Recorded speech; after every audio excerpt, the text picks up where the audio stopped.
Hej og velkommen til Øresundsklasserummet. Hej og velkommen til Øresundsklasserummet.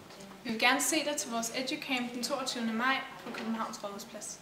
Vi vill gärna se dig i vår EduCamp tisdag den 22 maj på Rådhusplatsen i Köpenhamn. Vi er 12 klasser fra København, Lund og Malmø.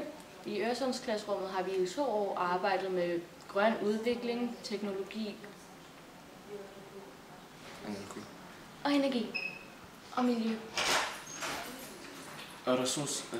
Vi är 12 klasser från olika skolor, Lund, Köpenhamn och Malmö.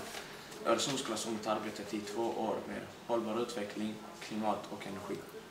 Kom til vores afslutning, hvor vi viser, hvad vi har lært. Du vil sammen med andre politikere fra Danmark og Sverige konkurrere om viden på bæredygtig udvikling i en dansk-svensk politikerbattle. Kom till vår avslutning där vi visar vad vi har lärt oss. Du ska tillsammans med danska och svenska politiker tävla i en kunskapstävling om hållbar utveckling i en dansk och svensk politisk battle. Københavns børne- og ungdomsborgmester Anne Vang holder åbningstalen.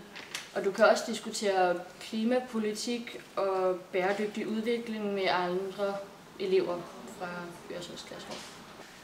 Barn- och ungdomsmästare Anne Wang håller ett invigningssamtal och du kan också diskutera klimatpolitik och hållbar utveckling med oss andra elever.